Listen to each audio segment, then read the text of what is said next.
Ladies and gentlemen, Cover Killer Nation, welcome back for another 2011 album review.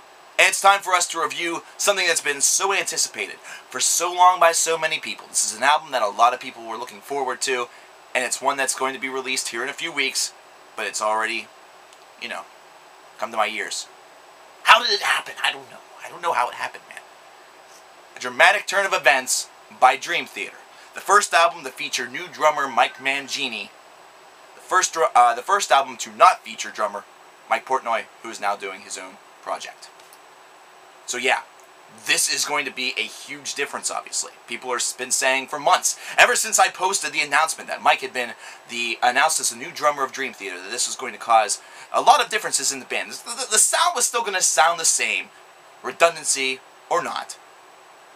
It was still going to be the same band. It was still going to be the same core idea, the same core sound, but the drumming, there was going to be a significant difference there. Now, I want you guys to hold on for just a second and realize one thing, and that's on this album, that's not going to be quite as apparent. And the reason why that's not going to be as noticeable to you is because this whole contest, this whole, search and everything like that happened so late into the recording sessions for this new record, whenever everything had finally been put to rest with the whole Mike Portnoy situation, that all of the parts for the drumming had been already written. So Mike's input on this album is mainly flair and style and representation of music that was already written for this record. So if you're listening to this album, if you're listening to A Dramatic Turn of Events and you're expecting to be able to dissect something that perhaps he does differently than Mike Portnoy, this is not really the album where you want to do it.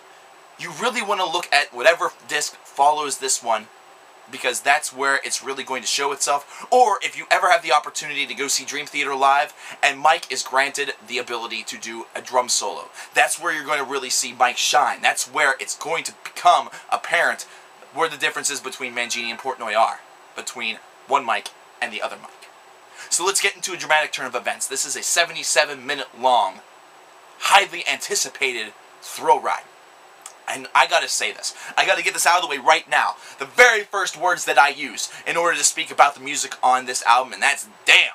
This is a band that sounds almost reinvigorated. Black Clouds and Silver Linings was a pretty good album. I enjoyed that album. The album previous to that wasn't bad. In fact, going back to Train of Thought, all of the albums have kind of been just sort of not bad. I'm not saying that these are all albums that are poor at all, by really just denoting that inflection of, they're pretty good.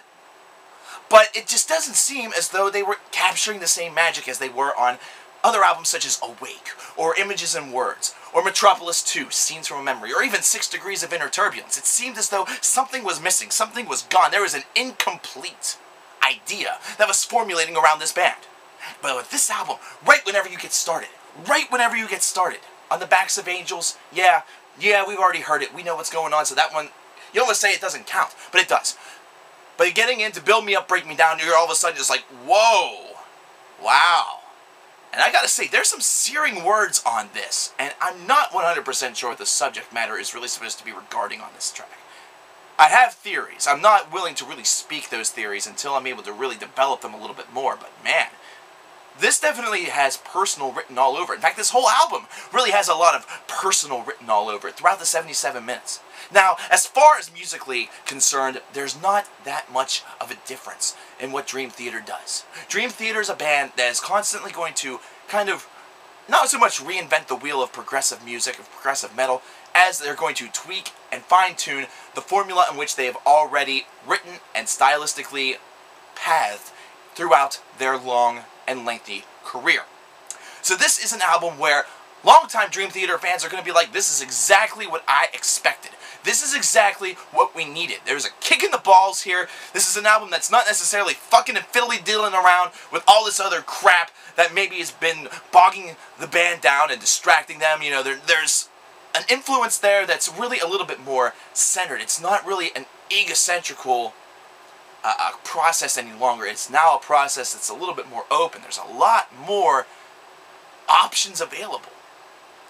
Think about it. If you were part of a band and one guy is writing what was a 12-part suite that took over 4 hours, or took exactly, should I say, 4 albums to get done. I mean, there's one big track that you guys are writing for that's already out of the way, that's already, part of the album. It's already slated. So You know, basically, that's one less thing you have to worry about. I'm not saying that maybe it caused a little bit of laziness on their part, but this just seems like there's a real invigoration here on this release, and it's something that is apparent. It's 77 minutes long in length, and a lot of you were out there probably thinking, well, it's Dream Theater, man. It's Dream Theater.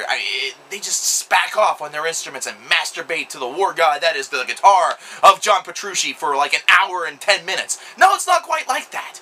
There are still moments on this album that do feel as though it's a little bit bogged down. It's a little bit clusterfucked with just over-excessiveness, over-indulgence, so to speak. But let me tell you, I give Dream Theater enough credit as they deserve. They have released some very, very fine albums in the progressive metal department, some legendary records such as Metropolis 2, so I'm willing to be a little forgivable. This is an album that doesn't use that spackaffery, that jacking off, that masturbation onto the guitar all that much. In fact, this is something where whenever it breaks itself down, there's really a little bit more of a collective effort. You know, it's almost like John's passing the baton a little bit more to Jordan. Jordan's passing the baton back to John. Mike's back there doing his fucking thing, you know. And James LeBray is just like, go for it, guys. I'm going to go have a drink of water. This is a really fun album. I enjoyed listening to this album all the way through. With Black Clouds and Silver Linings, I enjoyed the record, and I gave it a favorable review, but something about it just seemed as though it was a little bit cloudy. Almost as though it's not a CD that I was going to be willingly throwing back into my CD player over and over again, willingly, as opposed to perhaps just calling up certain tracks every so often whenever I need them. This is an album that I could honestly say I will still call up certain tracks perhaps more than most. However, I will be more willing, not to mention the chances are more favorable that after that track I call up is done, I'm going to continue listening to the remainder of the disc. This is almost like a Metropolis 2 for me, where I can see myself listening to it all the way through as a bona fide whole, as opposed to having to jump around, as I've had to do with a couple of the past DT releases. And I'm a hardcore fan. I'm a guy that was starting to get a little bit tired of wanting to do that. I was tired of only wanting to listen to maybe 2 or 3 songs off of the record, and then maybe experimenting and dabbling around with the 4th or the 5th. It was just getting to be a little annoying. Now to have an album that feels very concise, that feels very whole, that doesn't feel as though it's bogged and clustered down by a lot of unnecessary ideas, I feel like I can breathe again as a Dream Theater fan. No offense to Mike Portnoy. No offense to him at all. In fact, I hope to hell he is extremely successful in his new project, and I plan on reviewing it. But just for the past couple of years, you could almost sense this tension brewing. You could sense this change a-coming. You weren't sure which member it was going to be, or if they were just going to say, fuck this, and quit. But you knew that something was going to go on, because it just wasn't really the same. It feels like it used to feel. This is an album that has reinvigorated me toward this band. I was concerned enough to say in a blog TV a couple of months back that they might not even make it to Music Madness 2012. I regret to inform all those people that were very happy by that fact. That's probably not going to happen. I have a feeling they're going to make Music Madness 2012 for sure, and 2013, and 2014.